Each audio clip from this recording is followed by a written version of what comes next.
सवाल है a stone falls from a balloon that is descending at a uniform rate of 12 metre per second. कोई एक balloon है, balloon में बैठे हो आप लोग, ये नीचे आ रहा है 12 मीटर पर सेकेंड। और क्या बोला है कि इस बलून से मैंने एक स्टोन को ड्रॉप किया।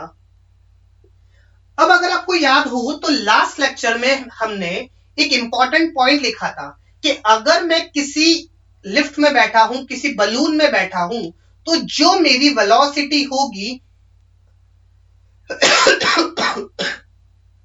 बेसिकली हमने लास्ट लेक्चर में सीखा था कि अगर मैं किसी बलून में बैठा हूं और अगर मैं किसी ऑब्जेक्ट को फेंकता हूं, ड्रॉप करता हूं, तो जो मेरी वेलोसिटी होगी ऑब्जेक्ट को ड्रॉप करते वक्त वो उस ऑब्जेक्ट की इनिशियल वेलोसिटी होगी।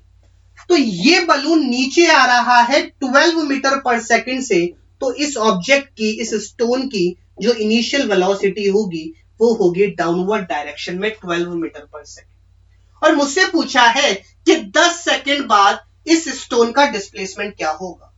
आपके मन में यह ख्याल आ सकता है कि सर हो सकता है 10 सेकंड बाद जो भी स्टोन है वो जमीन पे गिर जाए। तो इस सवाल में हाइट के रिगार्डिंग आपको कोई भी बात नहीं दे रखी है, तो आप ये अज्यूम करके चलोगे कि हाइट इनफ है कि वो जमीन पे नहीं गिरे, मतलब पार्टिकल नीचे ही आ रहा है, बीच में उसके कोई ऑब्स्ट्रक्शन नहीं है। चलिए लेट्स से यहां से लेके यहां तक पार्टिकल मूव किया h हाइट, और ये जो टाइम है ये है 10 सेकेंड। बात समझे? चलिए वैल्यूज पुट करते हैं। इनिशियल वेलोसिटी जो मुझे दे रखी है वो दे रखी है -12 मीटर पर सेकेंड। डिसेंडिंग है, डाउनवर्ड डायरेक्शन में है, इनिशियल पॉइंट से डाउनवर्ड डायरेक्शन में तो नेगेटिव आएगी। टाइम मुझे दे रखा है 10 सेकेंड।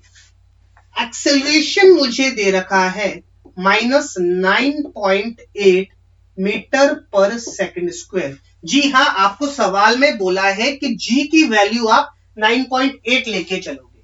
चलिए, और मुझे निकालना क्या है? डिस्प्लेसमेंट। तो क्या ये सारी गिवन चीजें आपको चिल्ला चिल्ला के कह रही है कि आपको लगानी है second equation of motion? Second equation of motion क्या बोलती है? s is equals to ut plus 1/2 at square.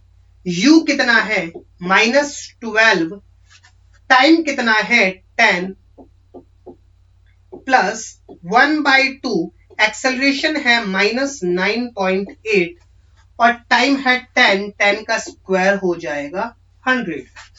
चलिए ये हो गया -120, 2 1 ये हो जाएगा 4.9 plus minus minus 4.9 into 100 it will be equals to 490।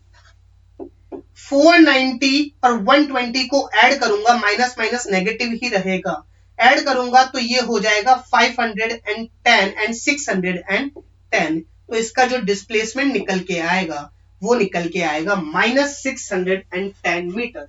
यहां पे कोई भी ऑप्शन नेगेटिव में नहीं है, तो आपका आंसर हो जाएगा 610 metre, which is our option number 3। तो ये एक इंपॉर्टेंट कॉन्सेप्ट था कि अगर आप किसी बलून से कोई ऑब्जेक्ट फेंकते हो तो बलून जिस वेलोसिटी से मूव कर रहा है वो उस ऑब्जेक्ट की इनिशियल वेलोसिटी हो जाएगी। इसमें ये ऊपर भी जा सकता था, ऊपर जाता तो बलून की इनिशियल वेलोसिटी अपवर्ड डायरेक्शन में हो जाती, तो बलून, ये जो स्टोन है ये कुछ ऐसे मूव करके फिर आता। I hope these all things are clear.